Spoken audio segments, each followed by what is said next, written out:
Hello everyone, स्वागत है आपका यूपीएससी हिंदी में। हम लोग देख रहे हैं 108 दिन की सीरीज़ जिसमें हम लोग कवर कर रहे हैं एंशिएंट हिस्ट्री का टॉपिक। आज का जो टॉपिक है वो है बौद्ध धर्म के बारे में, जिसमें हम लोग पढ़ेंगे बुद्धिज़्म के बारे में।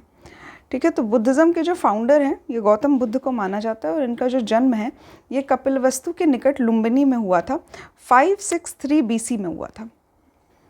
ठीक है, ईसा पूर्व हुआ था। यहाँ पे 563 BC इंपॉर्टेंट डेट है, याद रखिएगा। लुम्बिनी में हुआ था जो कि कपिलवस्तु के निकट है।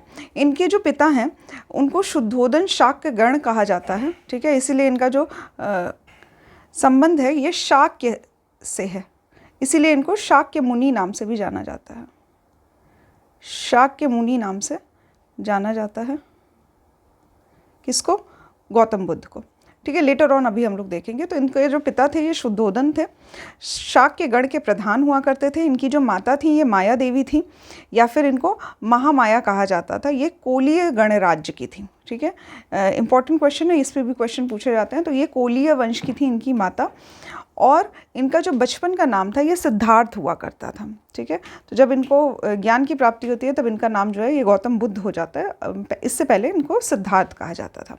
तो इनके जन्म के कुछ दिन पश्चात ही इनकी माता का देहांत हो जाता है, और इनका जो भी लालन पालन था ये इनकी मौसी प्रजापति गौतमी करती हैं। ठीक है, तो इसीलिए यहाँ पे ये नाम भी इम्पॉर्टेंट है, प्रजापति गौतमी। ठीक है, नेक्स्ट इनका विवाह जो होता है वो काफ़ी कम उम्र में हो जाता है। 16 वर्ष की आयु में इनका विवाह होता है। शाक्य कुल की एक कन्या के साथ होता है जिनका नाम था यशोधरा। ठीक है, तो यहाँ पे यशोधरा को अन्य नामों से भी जाना जाता है। बौद्ध ग्रंथों में इनको अन्य नामों से भी पुकारा जाता है, जैसे कि गोपा, बिंबा या फिर भद्दकचना। ये सभी नाम जो हैं ये इनकी पत्नी के नाम हैं, यानी कि यशोधरा के ही दूसरे नाम हैं। इनका एक पुत्र भी था जिसका नाम था राहुल। बुद्ध के जीवन में 4 दृश्यों ने अत्यधिक प्रभाव डाले थे, और यही कारण था कि इन्होंने अपना घर जो है वो छोड़ दिया था और ज्ञान की प्राप्ति के लिए निकल गए थे। तो सबसे पहला जो 4 दृश्य था उसमें से सबसे पहला था वृद्ध व्यक्ति को देखा था इन्होंने, दूसरा एक बीमार व्यक्ति को देखा था, फिर एक मृतक को देखा था, और एक प्रसन्नचित्त सन्यासी को देखा था। तो इनको लगा कि सन्यासी का जीवन जो है वही सबसे सुखमय जीवन है, वरना जो एक बूढ़ा व्यक्ति है वो भी दुखी है, बीमार व्यक्ति भी है, और इसके बाद फिर मृत्यु भी हो जाती है। तो ये सभी जो है ये जीवन का सत्य है, और इसीलिए सन्यासी जीवन ज़्यादा अच्छा है। ठीक है, तो इसके बाद इन्होंने अपने पत्नी और बच्चों को छोड़कर गृह त्याग कर दिया था, और जिस वक्त इन्होंने गृह त्याग किया उस वक्त इनकी जो आयु थी वो थी 29 वर्ष। ठीक है, तो 16 वर्ष की आयु में इनकी शादी हुई थी, और 29 में इन्होंने गृह त्याग कर दिया था। गृह त्याग करने को एक टर्म से जाना जाता है जिसका नाम है महाभिनिष्क्रमण। ठीक है, इंग्लिश में भी यही कहा जाता है। तो ये शब्द जो है, ये संज्ञा जो है गृह त्याग को दी गई थी। इसके बाद जब इन्होंने गृह त्याग किया तो वैशाली के समीप इनकी जो मुलाकात है वो आचार्य अलार कलाम से होती है। ठीक है, नाम इम्पॉर्टेंट है। ये जो आचार्य थे इन्होंने सांख्य दर्शन के बारे में जो शिक्षा है ये बुद्ध को दी थी। तो जो पहले शिक्षक के रूप में जाना जाएगा गृह त्याग के बाद वो थे अलार कलाम। ठीक है, इंपॉर्टेंट नाम है, इसको याद रखिएगा। अलार कलाम जो थे इनके प्रथम गुरु थे जिन्होंने सांख्य दर्शन के बारे में इनको बताया था। वैशाली के समीप इनकी मुलाकात हुई थी। इसके बाद राजगृह के समीप निवास करने वाले रुद्रक रामपुत्र नामक व्यक्ति जो थे ये इनके दूसरे धर्माचार्य थे। ठीक है, तो यहाँ पे राजगृह के समीप निवास करते थे रुद्रक रामपुत्र नाम था इनका। ये इनके दूसरे धर्माचार्य हुआ करते थे। ठीक है, इसके बाद सिद्धार्थ जो थे ये बोध गया चले गए, जिसको उरुवेला नाम से भी जाना जाता है। तो उरुवेला और बोध गया एक ही है। सिद्धार्थ जो है वो बोध गया में प्रस्थान करते हैं, और उसके बाद 6 वर्षों की कठिन साधना के पश्चात जब ये 35 वर्ष की अवस्था के होते हैं तो उस दिन वैशाख पूर्णिमा की रात्रि को एक पीपल के वृक्ष के नीचे गौतम बुद्ध को ज्ञान की प्राप्ति होती है। मतलब जो सिद्धार्थ हैं वो गौतम बुद्ध में कन्वर्ट हो जाते हैं उस दिन। ठीक है, और यहाँ पे इनका जब ज्ञान प्राप्ति होती है तो इनको बुद्ध नाम से जाना जाता है। ठीक है, तो यहाँ पे वैशाख पूर्णिमा इंपॉर्टेंट है। पीपल के वृक्ष के नीचे इनको, इसके साथ ही नदी का नाम पूछा जाता है कि किस नदी के निकट वो स्थान था स्थित। तो यहाँ पे निरंजना नदी याद कर सकते हैं आप। ठीक है, इसके समीप ही ये पीपल का वृक्ष था जहाँ पे इनको ज्ञान की प्राप्ति होती है। ठीक है, ये जो नोट्स है ये हिंदी और इंग्लिश दोनों ही फॉर्म में है और आपको इस टेलीग्राम चैनल पे अवेलेबल हो जाएगा। एक बार जब सारे लेक्चर्स कंप्लीट हो जाएंगे, एंशिएंट हिस्ट्री जब पूरी कंप्लीट हो जाएगी, तो यहाँ पे टेलीग्राम चैनल पे आपको नोट्स जो है वो प्रोवाइड कर दिया जाएगा। ठीक है, अभी आपको लेक्चर के साथ साथ करना ये है कि जो भी की पॉइंट्स आपको दिखाई देते हैं वो आप लोग खुद से नोट डाउन कर लीजिए और कोशिश ये करिए कि लेक्चर के साथ साथ ही चीज़ें रिवाइज होती रहे, क्योंकि ये रिविजन सीरीज़ है तो ज़्यादातर फोकस उन स्टूडेंट्स पे है जो लोग ऑलरेडी ये चीज़ पढ़ चुके हैं एक बार। ठीक है, मल्टीपल टाइम्स आप लोग पढ़ चुके हैं और यहाँ पे रिवीजन सीरीज़ चल रही है, तो कोशिश ये करिए कि लेक्चर के साथ ही चीज़ें याद हो जाए आपको। की पॉइंट्स जो है वो नोट डाउन कर सकते हैं और नोट्स जो है वो आपको टेलीग्राम पे प्रोवाइड कर दिया जाएगा। ठीक है, इसके बाद देखते हैं हम लोग बुद्ध को अन्य नाम से भी जाना जाता है, जिसमें पहला नाम है तथागत। ठीक है, इसका अर्थ होता है सत्य है ज्ञान जिसका। ठीक है, तो सत्य से ही इनका ज्ञान था, इसलिए इनको तथागत कहा जाता है। इसके साथ ही शाक्य कुल के थे, इसलिए इन्हें शाक्य मुनि भी कहा जाता है। ठीक है, इसके बाद जब इनको ज्ञान की प्राप्ति होती है तो फिर ये प्रचार प्रारंभ करते हैं। ठीक है, तो ज्ञान को दूसरों को बांटने का कार्य करते हैं और ये उरुवेला में सबसे पहले ऋषिपत्तन नामक स्थान पे पहुंचते हैं, जिसको सारनाथ वाराणसी नाम से जाना जाता है। करंट नाम है इसका सारनाथ, जो कि वाराणसी में स्थित है। पहले इसका नाम ऋषिपत्तन हुआ करता था। ठीक है, तो यहाँ पे 5 ब्राह्मण सन्यासी जो थे, ये इनके प्रथम उपदेश, इन लोगों को इन्होंने प्रथम उपदेश दिया था 5 ब्राह्मण सन्यासियों को। और जब प्रथम उपदेश देते हैं तो उसको धर्म चक्र प्रवर्तन के नाम से जाना जाता है। ठीक है, धर्म चक्र प्रवर्तन के नाम से जाना जाता है। बुद्ध के जीवन से संबंधित कुछ प्रतीक हैं, घटना और प्रतीक जो हैं वो संबंधित हैं। अभी ये जो प्रतीक हैं वो कहाँ यूज किए जाते हैं, तो जो भी बुद्ध की मोनेस्ट्रीज बनती हैं या फिर जो भी विहार वगैरह बनाए जाते हैं, स्तूप बनाए जाते हैं, उसके जो एंट्री पॉइंट होता है वहाँ पे कुछ दृश्य बनाए जाते हैं। तो ये जो दृश्य हैं इसी में कुछ प्रतीक बनाए जाते हैं जो कुछ घटनाओं से संबंधित हैं। जैसे कि अगर कमल और सांड बनाया जाता है, प्रतीक जो है वो कमल और सांड है, तो ये जन्म का प्रतीक है, इनके जन्म का प्रतीक है। घोड़ा इनके गृह त्याग का प्रतीक है। पीपल का पेड़ जो है कुछ इस तरह से बनाया जाता है, तो यहाँ पे कुछ इस तरह से पेड़ जैसा बनाया जाता है। तो ये जो है ये इनके बोधि वृक्ष जो है ये इनके ज्ञान का प्रतीक है। और पद चिन्ह जो है, इनके पैरों के चिन्ह बनाए जाते हैं, तो जो इनका पद चिन्ह है कुछ इस तरह से बनता है, वो इनके निर्वाण का यानी कि इनके मृत्यु का प्रतीक है। ठीक है, ये भी आप लोग देख सकते हैं, इस पर भी डायरेक्ट जो है क्वेश्चंस पूछे जाते हैं। नेक्स्ट हम लोग देखेंगे कुछ समय राजगृह में व्यतीत करने के बाद, जैसे अपने ज्ञान प्राप्ति के द्वितीय, तृतीय और चतुर्थ जो वर्षा काल थी वो इन्होंने राजगृह में व्यतीत की। इसके बाद ये मगध के राजा जो बिंबिसार थे, इन्होंने इनके निवास के लिए एक महाविहार बनाया जिसका नाम था वेणुवन। ठीक है, तो याद रखिएगा वेणुवन किसके द्वारा बनाया गया था? राजा बिंबिसार के द्वारा बनाया गया था और बुद्ध के लिए बनाया गया था। इसके बाद राजगृह से चलकर बुद्ध जो है वो लिच्छवियों की राजधानी वैशाली पहुँचे। ठीक, क्रम याद करिए। ज्ञान प्राप्ति के बाद ये इन्होंने सारनाथ में अपना प्रचार किया और उसके बाद राजगृह गए। राजगृह के बाद ये पहुंचते हैं वैशाली, जहाँ पे ये लिच्छवियों की राजधानी हुआ करती थी, यहाँ पे ये वैशाली पहुंचते हैं और इन्होंने अपना 5वां वर्षा काल जो है वो यहाँ पे व्यतीत किया था। लिच्छवियों ने उनके निवास के लिए महावन में प्रसिद्ध एक कुटाग्रशाला का निर्माण करवाया था। ठीक है, तो यहाँ पे सबसे पहले देखेंगे राजगृह में बिंबिसार ने वेणुवन का निर्माण करवाया और वैशाली में लिच्छवियों ने कुटाग्रशाला का निर्माण करवाया था। इसके साथ ही वैशाली की एक प्रसिद्ध नगर वधू हुआ करती थी जिनका नाम है आम्रपाली। ये इनकी पहली शिष्या बनी थी। ठीक है, इसके साथ ही यहाँ पे पहली शिष्या बनती है, यानी कि अभी फीमेल्स का भी यहाँ पे इंटरेक्शन हो रहा है बौद्ध धर्म अपनाने के लिए। इसके बाद जब इनको ज्ञान प्राप्ति हो जाती है उसके 8वें वर्ष में गौतम बुद्ध ने वैशाली में ही अपने प्रिय शिष्य आनंद के कहने पर महिलाओं को संघ में प्रवेश की अनुमति दे दी थी। ठीक है, तो ऐसा हुआ करता था कि उपदेश तो देते थे, महिलाओं पुरुषों दोनों को ही उपदेश दिया करते थे, बट जब संघ हुआ करता था, जो एक इनका विहार हुआ करता था, इसमें महिलाओं की एंट्री नहीं हुआ करती थी।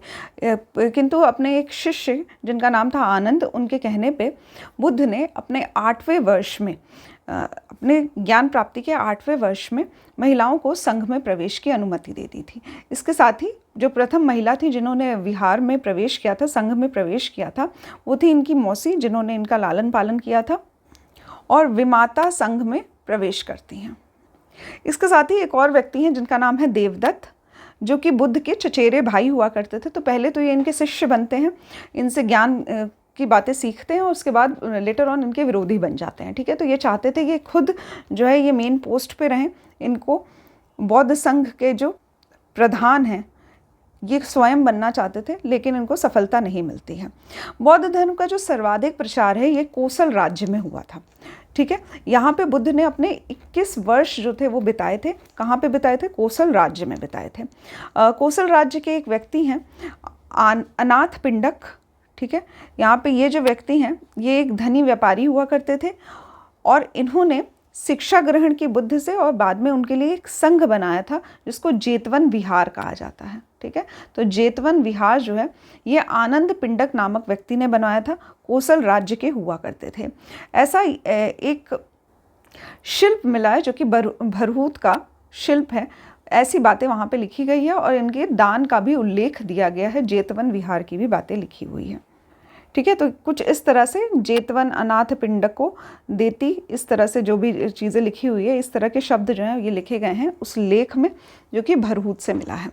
इसके साथ ही कोसल नरेश प्रसेनजीत हुआ करते थे जिन्होंने अपने परिवार के साथ बुद्ध से शिक्षा ग्रहण की और इसके साथ ही इनको पूर्वाराम नामक विहार बनवाया था इनके लिए। ठीक है, तो यहाँ पे पूर्वाराम नामक जो विहार है ये कोसल नरेश प्रसेनजीत के द्वारा बनवाया गया था। बुद्ध ने अपने अंतिम जीवन की जो वर्षा है वो वर्षा ऋतु जो है ये वैशाली में बिताई है और इस पे डायरेक्ट क्वेश्चन पूछा जाता है कि अपनी अंतिम जीवन की अंतिम वर्षा जो है वर्षा ऋतु ये कहाँ पे बिताई है उन्होंने? तो वैशाली में बिताई है। इसके साथ ही अपने प्रचार के लिए ये मल्लों की राजधानी पावा पहुँचे थे और पावा में ये एक लोहार के घर में रुके थे। ठीक है, लोहार का नाम चुंद हुआ करता था। जब ये इनके घर में ठहरे थे तब इन्होंने कुछ खाने के लिए दिया था, उसके बाद से ही इनको रक्त की उल्टियाँ होना शुरू हो गई थी। ठीक है, तो उसके बाद ये पावा से कुशीनारा चले जाते हैं और यहाँ पे सुभद्र को ये अंतिम उपदेश देते हैं और बाद में इनकी मृत्यु हो जाती है। ठीक है, तो ध्यान दीजिएगा, पावा में ठहरे थे और पावा से ही इनकी तबीयत खराब होना शुरू हुई थी। पावा से ये कुशीनारा चले जाते हैं। ये सभी जो है ये मल्ल जो महाजनपद था वहाँ की घटना है। यहाँ पे ये कुशीनारा में इनका जो मृत्यु है ये होता है। मल गणराज्य की राजधानी हुआ करती थी कुशीनारा, जिसको कुशीनगर कहा जाता है करेंटली। यहाँ पे 483 BC में 80 वर्ष की अवस्था में इन्होंने अपना शरीर त्याग दिया। ठीक है, इस टर्म को, शरीर त्यागने को महापरिनिर्वाण नाम से जाना जाता है बौद्ध ग्रंथों में। ठीक है, तो यहाँ पे जब इनका शरीर त्याग देते हैं तो उसके बाद इसके कुछ दावेदार होते हैं। इनके शरीर के धातु लेने के लिए कुछ दावेदार होते हैं। ये नाम इम्पॉर्टेंट है, याद रखिएगा। मगध के नरेश अजात शत्रु, वैशाली के लिच्छवी, पावा के मल, कपिलवस्तु के शाक्य, रामगाम के कोली। ठीक है, तो कोली हुआ करते थे, अलकप के बुली हुआ करते थे और पिपलीवन के मौर्या। ठीक है, इसके साथ ही वेठ द्वीप के ब्राह्मण, ये सभी जो हैं ये इनके शरीर के दावेदार बने थे। ठीक है, नाम याद रखिएगा क्योंकि इस पे भी क्वेश्चंस जो हैं वो पूछे जाते हैं। फिर से बता रही हूँ आपको, मगध नरेश अजातशत्रु, वैशाली के लिच्छवी, पावा के मल मतलब जहाँ पे हुआ है इनकी मृत्यु वहाँ के पावा के मल, फिर कपिलवस्तु जहाँ पे इनका जन्म हुआ था तो वहाँ के शाक्य। इसके बाद कोलिया इनकी माता हुआ करती थी तो रामगाम के कोलिया, और अलकप के बुली थोड़ा नया नाम है, इसको याद रखिए, और साथ ही पिपली वन के मौर्य। ठीक, और वैठ द्वीप के ब्राह्मण। ये सभी लोग इनके शरीर धातु के दावेदार बनते हैं। अगर बात की जाए बुद्ध के जो प्रथम उपदेश था, इसको धर्मचक्र प्रवर्तन की संज्ञा दी जाती है। ठीक है, तो यहाँ पे ये ऑलरेडी मैंने आपको बता रखा है कि जब प्रथम उपदेश दिया तब उसको धर्मचक्र प्रवर्तन कहते हैं। जब इनकी मृत्यु हो जाती है तो उसको महापरिनिर्वाण कहा जाता है। इसके साथ ही इनका जो उपदेश था वो 3 बातों से संबंधित रहता था। पहला कि दुख, दूसरा दुख का कारण क्या है, और तीसरा अगर कारण पता है तो उसका समाधान भी होगा। इसके साथ ही ये सभी दुखों को ख़त्म करने के लिए इन्होंने 4 आर्य सत्य जो है वो बताया था, जिसमें से पहला है कि दुख जो है ये सत्य है जीवन का, ये मिलना ही है। इसके साथ ही दुख समुदाय, दुख निरोध किस तरह से रोका जा सकता है, और निरोधगामिनी, ये सभी जो है ये इनके आर्य सत्य के नाम से जाने जाते हैं। ठीक है, और इनके अनुसार जो दुख का मूल कारण है वो है अविद्या। ठीक है, इसके लिए इन्होंने अष्टांगिक मार्ग बताया था, जिसको हम लोग मिडिल पाथ कहते हैं, मिडिल पाथ नाम से जानते हैं। ठीक है, मिडिल पाथ नाम से जानते हैं। यहाँ पे अष्टांगिक मार्ग जो है ये 8 तरह के मार्ग इन्होंने बताए हैं, जिसके वजह से जिसको फॉलो करके दुखों का अंत किया जा सकता है। जिसमें से पहला है सम्यक दृष्टि, दूसरा है सम्यक संकल्प, सम्यक वाक, सम्यक कर्मांत, उसके बाद सम्यक आजीव, सम्यक व्यायाम, सम्यक स्मृति और समाधि। ठीक है, इसको मैं इंग्लिश में भी बता रही हूँ। तो पहले तो व्यू क्लियर होना चाहिए, तो राइट व्यू होना चाहिए। इसके साथ ही राइट रिजॉल्व होना चाहिए, राइट स्पीच होनी चाहिए, राइट एक्शन होना चाहिए, राइट लिवलीहुड होना चाहिए, राइट एक्सरसाइज होनी चाहिए, राइट मेमोरी होनी चाहिए, और साथ ही राइट कंसंट्रेशन होना चाहिए। अगर ये सभी 8 फैक्टर्स जो हैं वो फॉलो किए जाएं तो सभी जो सफरिंग्स हैं उसका एंड हो सकता है। इन सभी बातों को मध्यम मार्ग या फिर मध्यमा प्रतिपदा नाम से भी जाना जाता है। ठीक है, बौद्ध धर्म के जो अनुयायी हुआ करते थे उनको 2 वर्गों में बांटा गया है, भिक्षु और भिक्षुणी। ठीक है, तो भिक्षु एक व्यक्ति मतलब एक वर्ग है, और दूसरा जो है वो उपासक है, और उपासक का जो फीमेल है वो उपासिकाएं हैं। ठीक है, इसके साथ ही सामान्य मनुष्यों के लिए बुद्ध के जिस धर्म का उद्देश्य दिया था उसे उपासक धर्म कहा जाता है। ठीक है, तो जो सभी सामान्य मनुष्य हैं उनको उपासक कहा जाएगा, और जो भी एकदम भिक्षु हैं जो कि फॉलो करते हैं पूरा बुद्धिज़्म पाथ, घर छोड़ के रहते हैं, इस तरह के जो लोग हैं इनको भिक्षु या फिर भिक्षुणी कहा जाएगा। ठीक है, बौद्ध धर्म के त्रिरत्न भी हैं, इस पर भी क्वेश्चन बनता है, त्रिरत्न कौन है? तो पहला तो बुद्ध, फिर धर्म या फिर धम्म बोला जाता है, तो यहाँ पे धर्म को ही धम्म बोला जाता है, और संघ। ठीक है, ये तीनों जो हैं ये त्रिरत्न माने जाते हैं बौद्ध धर्म के। ठीक है, तो पाली लैंग्वेज जो है वो उनके द्वारा यूज़ की जाती थी, और पाली लैंग्वेज में ही ये धम्म जो है ये कहा जाता है धर्म को। नेक्स्ट काफ़ी इंपॉर्टेंट है, यहाँ पे बौद्ध संगीतियों के बारे में बताया गया है, यानी कि यहाँ पे जो भी बुद्धिस्ट काउंसिल्स हुई हैं। ठीक है, तो क्रम से यहाँ पे वर्ष दिए गए हैं, इसके साथ ही किस स्थान पे हुआ है, और जो भी काउंसिल हुई है उसके एक अध्यक्ष हुआ करते थे, और उस समय कौन से शासक के द्वारा ये काउंसिल जो है ये करवाई गई है। ठीक है, तो यहाँ पे 4 बौद्ध संगीतियों के बारे में वर्णन मिलता है।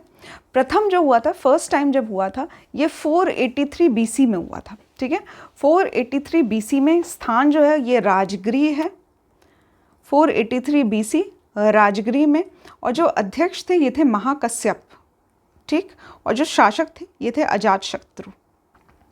इसके साथ ही जो द्वितीय बौद्ध संगीति होती है वो इसके 100 वर्ष के बाद होती है, यानी कि 383 में होती है, वैशाली में होती है, और सुबुकामी जो थे ये अध्यक्ष हुआ करते थे, सबकामी भी बोला जाता है कहीं पे, और उस समय जो शासक थे ये थे कालअशोक। ठीक, तो ये भी आप सेकेंड बुद्धिस्ट काउंसिल भी याद कर सकते हैं। थर्ड बुद्धिस्ट काउंसिल जो है वो 247 में होती है, 247 याद रखिए, 247 BC में होती है, पाटलिपुत्र में होती है। मोगलीपुत्स जो थे ये इस समय के अध्यक्ष थे, और जो शासक थे ये अशोक का काल हुआ करता था। ठीक है, तो मगध राज्य के टाइम पे ही ये होती है।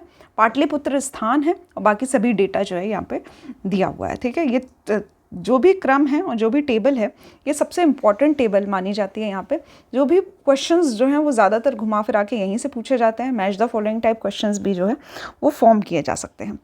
लास्ट है चतुर्थ बौद्ध संगीति जो है ये ईसा के प्रथम शताब्दी में होती है, यानी कि 1st AD मान सकते हैं इसको, 1st AD। ठीक, तो यहाँ पे ईसा का जन्म हो चुका है, और इस टाइम पे जो ईशु हैं उनका जन्म हो चुका है और फर्स्ट एडी मानी जा रही है इसको। कुंडलवन नामक स्थान में यानी कि कश्मीर में होता है। अध्यक्ष जो हैं वो वासुमित्र अश्वघोष हैं, ठीक है, ये दोनों ही अध्यक्ष हैं। और जो शासक हैं ये हैं कनिष्क, ठीक है। एक शब्द जो है वो अक्सर आपने सुना होगा, स्थावर या फिर थेरावादी बुद्धिस्ट, ठीक है। ये सभी जो लोग थे ये परंपरागत जो नियम था उसमें आस्था रखते थे ये लोग। इनको स्थावर या फिर थेरावादी भी कहा जाता है, थेरावादी बौद्ध कहा जाता है। इनका जो नेतृत्व है ये महाकच्चायन के द्वारा किया गया था। इम्पॉर्टेंट है, याद रखिएगा। इसके साथ ही जिन लोगों ने परिवर्तन के साथ नियम को स्वीकार किया, मतलब कुछ टाइम के साथ साथ कुछ परिवर्तन लाते गए, ऐसे संप्रदाय को महासंघिका नाम से जाना जाता है, महासांघिक नाम से। और इनका जो नेतृत्व है ये महाकश्यप के द्वारा किया गया था, ठीक है। तो महाकच्चायन याद कर सकते हैं, महाकश्यप याद कर सकते हैं। इसके साथ ही थेरावादी और महासंघिका, ये लेटर ऑन जो बौद्ध धर्म है वो कई वर्गों में बंटता हुआ दिखाई देता है। इसके साथ ही अगर चतुर्थ बौद्ध संगति की बात की जाए तो यहाँ पे एक तरह का रिवॉल्यूशन आ चुका है। टाइम के साथ साथ चीज़ें बहुत सारी बदल गई है और महासंघिकाओं का ही बोलबाला हुआ करता था चौथी बौद्ध संगति में। और इसके साथ ही बौद्ध ने जो भाषा के रूप में पहले पाली या फिर प्राकृत यूज़ किया जाता था, अभी संस्कृत भाषा का उपयोग होने लगा है, ठीक है। तो संस्कृत भाषा ज़्यादातर मानी जाती है कि वेदों की भाषा हुआ करती थी और लेटर ऑन पाली या फिर प्राकृत भाषा में ही बौद्ध धर्म का जो स्टार्टिंग होता है वो होता है। बट आगे चल के बौद्ध धर्म जो है वो भी संस्कृत अपना लेता है।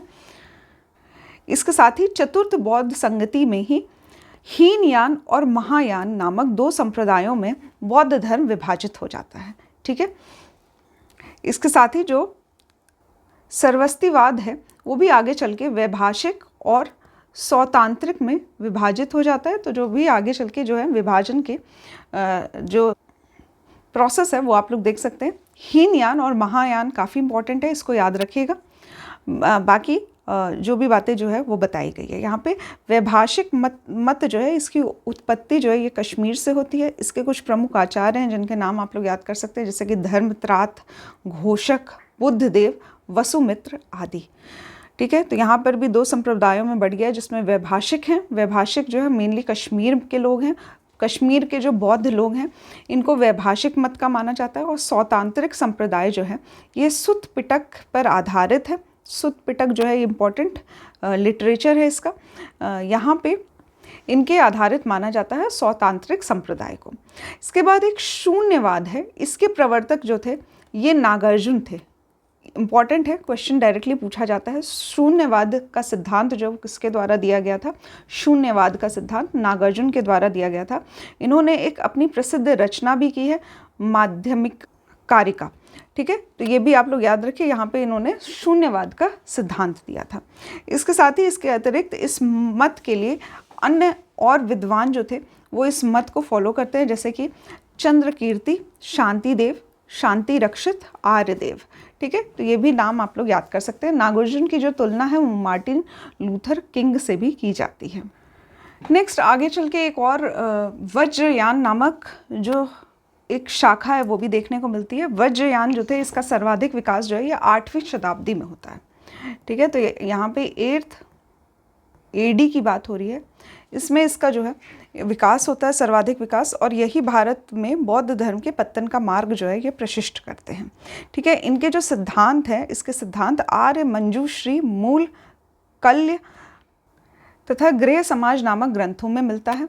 कुछ खास इंपॉर्टेंट नहीं है, इसको आप लोग स्किप कर सकते हैं। इसके साथ ही लेटर ऑन अगर देखा जाए बोधिसत्व नामक भी एक टर्म जो है वो देखने को मिलता है, जिसमें ये लोग मूर्ति पूजा स्टार्ट करते हैं और साथ ही एक रिप्रेजेंटेटिव बनाते हैं कि ये व्यक्ति जो है ये बुद्ध के काफ़ी समीप है और हम लोग इसकी पूजा करेंगे। तो व्यक्ति की पूजा स्टार्ट हो जाती है बोधिसत्व में और मूर्ति पूजा स्टार्ट हो जाती है। अवलोकितेश्वर जो है वो इसके प्रधान बोधिसत्व माने जाते हैं और इन्हें पद्म पाणी भी कहा जाता है। इनके हाथ में कमल लिए हुए हैं, ठीक है। तो हाथ में इनके कमल है और इनको दया का स्वरूप माना जाता है।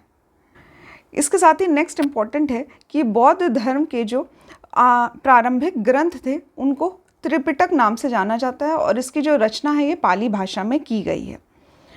बुद्ध के जो महापरिनिर्वाण के पश्चात उनकी जो शिक्षा थी उसको संकलित कर 3 भागों में बांटा गया था। इन्हीं को त्रिपिटक नाम से जाना जाता है, जिसमें पहला है विनय पिटक, दूसरा है सुत्त पिटक और तीसरा है अभिधम्म पिटक। विनय पिटक की अगर बात की जाए तो इसमें संघ के संबंधित नियम जो हैं, दैनिक जीवन संबंधित जो आचार विचार होने चाहिए, जो विधि होनी चाहिए, जो भी निषेध होने चाहिए, इनका संग्रह विनय पिटक में किया गया है। ठीक है, तो जो भी बौद्ध भिक्षु या फिर भिक्षुकाएँ होंगी उनको किस तरह के नियमों का पालन करना है, ऐसा विनय पिटक में लिखा गया है।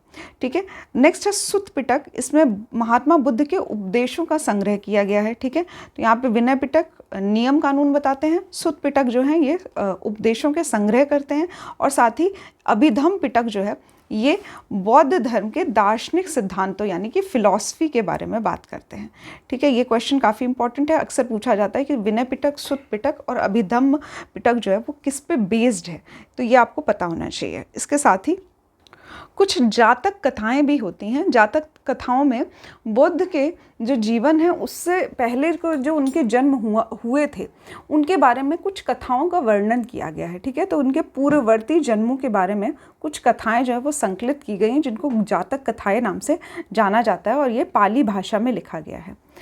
नेक्स्ट हम लोग देखेंगे कुछ प्रमुख बौद्ध ग्रंथ हैं और उनके रचनाकार के नाम, और अक्सर क्वेश्चन जो है वो पूछे जाते हैं इस पे, तो ये भी टेबल जो है वो काफ़ी इंपॉर्टेंट है। सबसे पहला है मिलिंद पान्हु, जो कि नागसेन के द्वारा रचित है। नेक्स्ट आता है बुद्ध चरित, सौंदर्यानंद, शारिपुत्र प्रकरण, ये सभी अश्वघोष के द्वारा लिखा गया है। ठीक है, ये भी इंपॉर्टेंट है, बुद्ध चरित काफ़ी इंपॉर्टेंट है। नेक्स्ट है माध्यमिक कारिका, ये नागार्जुन के द्वारा लिखी गई है। कंफ्यूज नहीं होना है, नागसेन अलग व्यक्ति हैं, नागार्जुन अलग व्यक्ति हैं। नागसेन ने लिखा है मिलिंद पान्हु, नागार्जुन ने लिखा है माध्यमिक कारिका। इसके बाद आता है विशुद्धि मग, जो कि बुद्ध घोष के द्वारा लिखा गया है, विशुद्धि मग। फिर है अभिधम्म कोश, जो कि वसुबंधु के द्वारा लिखा गया है। ये सभी काफ़ी इंपॉर्टेंट है, इस टेबल को ज़रूर से याद करिए। फिर से बता रही हूँ, मिलिंद पान्हु नागसेन के द्वारा, बुद्ध रचित, सौंदर्यानंद, शारिपुत्र प्रकरण, ये सभी अश्वघोष के द्वारा लिखा गया है। माध्यमिक कारिका जो है ये नागार्जुन के द्वारा लिखा गया है। विशुद्धि मग जो है ये बुद्ध घोष के द्वारा लिखा गया है। अभिधम्म कोश जो है ये वसुबुद्ध के द्वारा लिखा गया है। ठीक है, तो यहाँ पे देख सकते हैं आप लोग, ये टेबल जो है ये काफ़ी इंपॉर्टेंट है। इसके बाद कुछ मुद्राओं के बारे में चर्चा की गई है, जैसे बुद्ध की जो भूमि स्पर्श मुद्रा है, जिसमें इन्होंने अपने एक हाथ से जो है भूमि को स्पर्श किया है। इस तरह की जो मुद्रा है ये इनके तप को दर्शाती है, साथ ही इनको जो तप में ये निरंतरता बनाए रखते हैं, कॉन्टिन्यूएशन बनाए रखते हैं, उसको दर्शाती है। भूमि स्पर्श मुद्रा जो है सारनाथ की बुद्ध मूर्ति जो है मिली है, गुप्तकालीन संबंधित है, गुप्त काल से संबंध रखती है भूमि स्पर्श मुद्रा, जो कि सारनाथ के बुद्ध की मूर्ति है। प्राचीन काल की अगर बात की जाए तो बौद्ध शिक्षा के 3 प्रमुख केंद्र हुआ करते थे। पहला था नालंदा, दूसरा है वल्लभी और तीसरा है विक्रमशिला। ठीक है, ये तीनों ही जगह काफ़ी इंपॉर्टेंट है, नालंदा, वल्लभी और विक्रमशिला। ठीक है, नालंदा जो है वो महायान बौद्ध धर्म का प्रमुख केंद्र था, ध्यान दीजिएगा इसको। नालंदा जो है ये महायान बौद्ध धर्म का प्रमुख केंद्र था। वल्लभी जो है ये हीनयान बौद्ध धर्म का शिक्षा का प्रमुख केंद्र हुआ करता था। ठीक है, तो वल्लभी हीनयान, नालंदा जो है ये महायान। विक्रमशिला महाविहार की स्थापना जो है ये पाल नरेश धर्मपाल के द्वारा की गई थी। काफ़ी इंपॉर्टेंट क्वेश्चन है, अक्सर इस पर भी क्वेश्चन पूछे जाते हैं कि विक्रमशिला महाविहार की स्थापना किसके द्वारा की गई है। पाल नरेश धर्मपाल के द्वारा की गई है विक्रमशिला की स्थापना। इसके साथ ही यहाँ पे इन्होंने मंदिर बनाया था और मठ भी बनवाए थे बौद्ध ग्रंथ से संबंधित। 5वीं शताब्दी के मध्य में गुप्तों के समय में नालंदा विश्वविद्यालय जो है ये अस्तित्व में आता है, और कुमार गुप्त फर्स्ट को नालंदा बौद्ध विहार बनाने का श्रेय दिया जाता है। ठीक है, तो कुमार गुप्त फर्स्ट नाम जो है ये आप लोग याद कर सकते हैं। इसके साथ ही बिहार सरकार ने 1951 में नालंदा को फिर से स्थापित करने की जो है बात कही है। नेक्स्ट है चैत्य या फिर स्तूप। ठीक है, तो ये क्या होता है कि शवदाह के पश्चात जो बचे हुए अवशेष होते हैं इनको भूमि में गाड़ दिया जाता है। इसके साथ ही कुछ सूचक बना दिए जाते हैं उसके ऊपर, जैसे कि कुछ पहाड़ जैसा स्ट्रक्चर बना दिया जाएगा जिसको चैत्य या फिर स्तूप कहा जाता है। ठीक है, तो जो भी महापुरुषों की समाधि होती है उनके अवशेष को सुरक्षित रखने के लिए यहाँ पे इसको उपासना का केंद्र बनाया जाता है। ठीक है, जिस जगह पे बौद्ध भिक्षु रहते हैं उस जगह को विहार कहा जाता है। तो यहाँ पे स्तूप क्या है, विहार क्या है, ये शब्द आपको समझ में आ गए होंगे। स्तूप शब्द का जो प्रथम वर्णन है ये ऋग्वेद से प्राप्त होता है।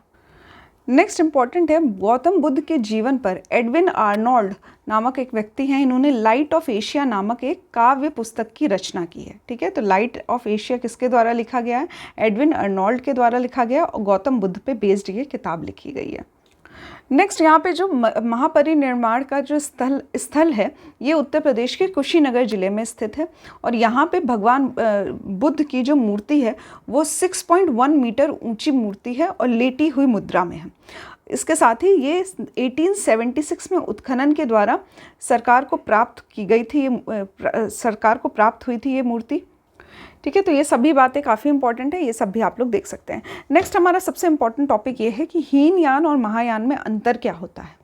ठीक है, दो इम्पॉर्टेंट प्रमुख शाखाएं हैं बौद्ध धर्म की, क्या फ़र्क होता है हीनयान में और महायान में। तो सबसे पहले हीनयान जो है वो निम्न मार्ग को दर्शाता है, जिसको लोअर व्हील नाम से भी जाना जाता है। ठीक है, इंग्लिश में। नेक्स्ट है महायान, जिसका शाब्दिक अर्थ है उत्कृष्ट मार्ग, जिसको अपर व्हील के नाम से जाना जाता है। ठीक है, इसके साथ ही अगर हीनयान की बात की जाए तो यहाँ पे गौतम बुद्ध को एक व्यक्ति के रूप में पूजा जाता है। ठीक है, एक महापुरुष के रूप में मानते हैं ये लोग, भगवान नहीं मानते हैं हीनयान वाले। महायान वाले जो हैं वो उनको देवता के रूप में पूजते हैं, यानी कि एक ऐसे व्यक्ति के रूप में पूजते हैं जो कि पुरुष नहीं था। यहाँ पे ये एक देवता के रूप में पूजा जाता है। हीनयान की जो लोग हैं ये व्यक्तिवादी धर्म में विश्वास रखते हैं। इसका अर्थ ये होता है कि प्रत्येक व्यक्ति जो है वो अपने प्रयत्नों के कारण मोक्ष को प्राप्त कर सकता है, यानी कि हर व्यक्ति जो है वो इम्पॉर्टेंट है, व्यक्तिवादी का सिद्धांत है।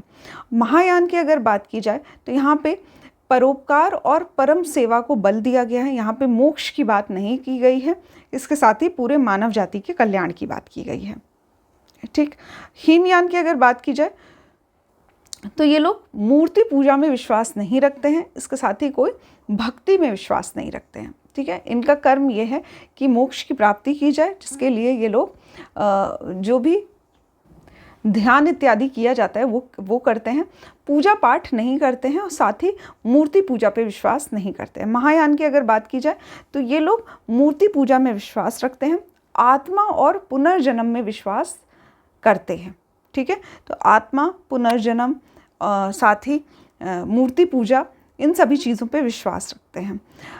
नेक्स्ट अगर हीनयान के बारे में बात की जाए तो इनकी जो साधना पद्धति है वो अत्यंत कठोर है और भिक्षु जीवन को समर्थक करती है। मतलब नॉर्मल जो सामान्य जीवन है उसमें ये सभी नियमों को अपना पाना थोड़ा मुश्किल है। हीनयान जो है थोड़े स्ट्रिक्ट टाइप के लोग हैं और महायान की बात की जाए तो थोड़े सरल हैं, सुलभ है। इसके साथ ही ये भिक्षुओं के साथ साथ जो नॉर्मल लोग होते हैं, उपासक जो कहा जाता है, ये लोग भी इस धर्म को, इस मत को फॉलो कर सकते हैं, महायान के मत को। नेक्स्ट है इसके जो प्रमुख संप्रदाय हैं वो है वैभाषिक और सौतांत्रिका। ठीक, तो यहाँ पे वैभाषिक और सौतांत्रिक में आगे चल के बट जाता है हमारा हीनयान, और महायान जो है इसके प्रमुख संप्रदाय जो हैं ये है शून्यवाद, जिसको माध्यमिक कहा जाता है, और विज्ञानवाद, जिसको योगाचार कहा जाता है। ठीक है, तो यहाँ पे इम्पॉर्टेंट ये है कि हीनयान और महायान में क्या फ़र्क होता है। पूछा यह जाता है मूर्ति पूजा पे कौन विश्वास करता है, कौन नहीं करता है। इसके साथ ही आत्मा, पुनर्जन्म इत्यादि पे कौन विश्वास करता है। अभी जो जातक कथाएँ हैं या फिर बोधिसत्व है, ये सभी जो है ये महायान से संबंधित है। तो यहाँ पे ये सभी लोग जो हैं ये आत्मा, पुनर्जन्म, इन सभी चीज़ों पे भी विश्वास रखते हैं। साथ ही पूछा जाता है कि कौन सा जो धर्म है, कौन सा जो शाखा है वो ज़्यादा कठोर मानी जाती है, भिक्षु जीवन से संबंधित है, तो वो हीनयान हो जाएगा। और जो महायान है ये नॉर्मल है, यानी कि भिक्षुओं और उपासक दोनों से ही संबंध रखता है। ठीक, यहाँ पे एक और प्रश्न बनता है कि बुद्ध को एज अ भगवान कौन लोग पूजते हैं या फिर उनकी मूर्ति पूजा की जाती है। इस तरह के प्रश्न जो हैं ये भी पूछे जाते हैं। हर बार जब भी लेक्चर कंप्लीट होता है तो मैं आप लोगों से बस यही एक रिक्वेस्ट करती हूँ कि लेक्चर कंप्लीट होने के साथ साथ प्रीवियस ईयर क्वेश्चन ज़रूर से सॉल्व करिए। घटना चक्र के क्वेश्चंस जो हैं वो काफ़ी इंपॉर्टेंट है, उनको आप लोगों को स्किप नहीं करना है। हर टॉपिक के बाद आप लोगों को घटना चक्र के क्वेश्चंस जो हैं वो सॉल्व करने हैं। ठीक है, तो यहाँ पे एंड होता है हम लोगों का आज का टॉपिक, यानी कि बुद्धिज़्म के बारे में हमने सभी बातें जान ली हैं। नेक्स्ट जो हमारा टॉपिक है ये है जैन धर्म। ठीक है, इसके बारे में हम लोग डिस्कस करेंगे नेक्स्ट लेक्चर में। आज के लेक्चर में मैं कुछ क्वेश्चंस जो हैं वो पूछना चाहती हूँ जिसका आंसर आप लोग कमेंट बॉक्स में करिएगा। ठीक है, अभी ये काफ़ी इंपॉर्टेंट सेक्शन होता है तो इसको आप लोग स्किप मत करिएगा। कमेंट बॉक्स में ज़रूर से कमेंट करिए, जो भी क्वेश्चंस पूछे जा रहे हैं आपसे उसका आंसर ज़रूर से करने की कोशिश करिए। ठीक है, तो सबसे पहला क्वेश्चन है आपका कि जो दूसरी बौद्ध संगति थी ये किस शासक के द्वारा होती है और कौन से अध्यक्ष होते हैं। मतलब आपको पूरी सीरीज़ बतानी है। यहाँ पे मैं दूसरी बौद्ध संगति की बात कर रही हूँ, सेकेंड बुद्धिस्ट काउंसिल। ठीक, आपको पूरा सीक्वेंस बताना है, ईयर बताना है, प्लेस बताना है, अध्यक्ष कौन थे और शासक कौन थे ये बताना है। दूसरा क्वेश्चन है चौथी बौद्ध संगति, फोर्थ बौद्ध संगति जो है इसका भी आपको सेम पैटर्न बताना है, ईयर बताना है, प्लेस बताना है, अध्यक्ष बताना है, अध्यक्ष का नाम और शासक का नाम बताना है। ये चारों ही चीज़ें आपको बतानी है द्वितीय बौद्ध संगति और साथ ही चतुर्थ बौद्ध संगति के बारे में। थर्ड क्वेश्चन है आपका कि मृत्यु से पहले इन्होंने अंतिम जो अपना उपदेश दिया था वो किस व्यक्ति को दिया था, वो नाम आपको बताना है। ठीक है, तो यहाँ पे आपको बताना है अंतिम उपदेश किस व्यक्ति को दिया गया था, अंतिम उपदेश। ठीक है, चौथा क्वेश्चन ये है आपका कि पहली महिला कौन थी जिन्होंने विहार में प्रवेश किया था और बुद्ध से शिक्षा ली थी। तो महिला का नाम आपको बताना है, प्रथम महिला। ठीक है, ये सभी क्वेश्चंस जो हैं ये आप लोग कमेंट बॉक्स में आंसर ज़रूर से करिएगा। थोड़े कंसंट्रेशन के साथ साथ लेक्चर्स देखने चाहिए आप लोगों को और क्वेश्चंस ज़रूर से सॉल्व करने चाहिए। ठीक है, तो आज के लेक्चर में बस इतना ही। कल के लेक्चर में हम लोग स्टार्ट करेंगे जैनिज़्म के साथ। Thank you for watching the lecture.